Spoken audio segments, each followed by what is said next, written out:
પાણીની લાઇનમાં મીટર નાખવાની કામગીરી સેવા સદનનું એક વિભાગ કરતો નથી, તો બીજી તરફ દબાણ શાખા કંઈક વધારે પડતું જ કામ કરી રહી છે। ગત રોજ વડોદરાના રેલવે સ્ટેશન વિસ્તારમાં બેલબાગ શોપિંગ સેન્ટર તોડવાની કાર્યવાહી હાથ ધરવામાં આવી હતી। આ સમયે પોતાની જીવાદોરી સમાન દુકાન તૂટી પડતા યુવાન વેપારી રોષે ભરાયો હતો અને સેવા સદનની ટીમ પર તૂટી પડ્યો હતો, જેને કારણે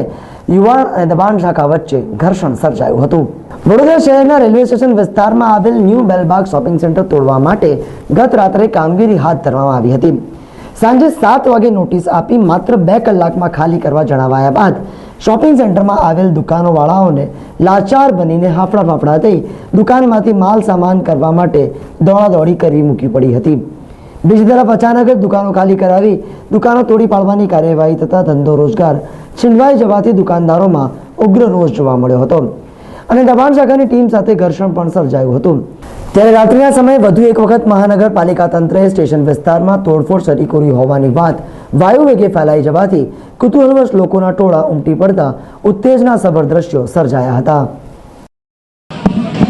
રેલવે સ્ટેશન અને યુનિવર્સિટી વિસ્તારના વિકાસના સંદર્ભમાં સૌથી મહત્વના પ્રોજેક્ટ છે કે આ વિસ્તારના જર્જરિત મકાનોને ઉતારીને તમામ મકાનો લોકો માટે સલામત હો, જાહેર સુરક્ષા માટે જોખમી હોય આ પ્રકારના કોઈ મકાન ના હો એ જરૂરી છે। એટલે આજે ન્યૂ બેલબાગ નામના દુકાનો જે 2001ના ધરતીકંપ પછી ખૂબ જ જર્જરિત અવસ્થામાં અને પછી 2-3 વખત જે પૂર આવ્યું, બેઝમેન્ટની તમામ દુકાનો જર્જરિત અવસ્થામાં અને દરરોજ હજારો લોકો અહીંથી પસાર થાય તો જાન અને માલને નુકસાન થાય આ પ્રકારના પરિસ્થિતિમાંથી શહેરને મુક્ત કરવા માટે આ નિષ્ણાત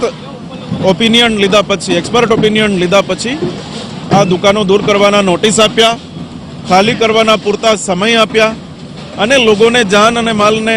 ધ્યાને રાખીને અને આ દિવસ દરમિયાન આ ઓપરેશન ના થાય કેમ કે ખૂબ ટ્રાફિકના અવરજવરના વિસ્તાર છે,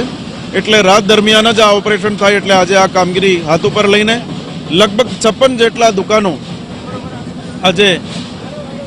દૂર કરવાના કાર્યવાહી થઈ છે। હું માનું છું આવતા દિવસોમાં રેલવે સ્ટેશન એરિયા અને યુનિવર્સિટી એરિયામાં જે પ્રકારના પ્લાનિંગ, ફ્યુચર પ્લાનિંગ છે એ શહેરને આવતા 50થી 100 વર્ષ માટેના ભેટ મળશે અને ટ્રાન્સપોર્ટ હબ સહિત જે પ્રકારના વિકાસના કામો આ વિસ્તારમાં થવાના છે, હું માનું છું કે આવતા 6 મહિનાના અંદર આના પરિણામો જોવા મળશે અને પૂરા વિસ્તારના કાયાપલટ થઈ જશે।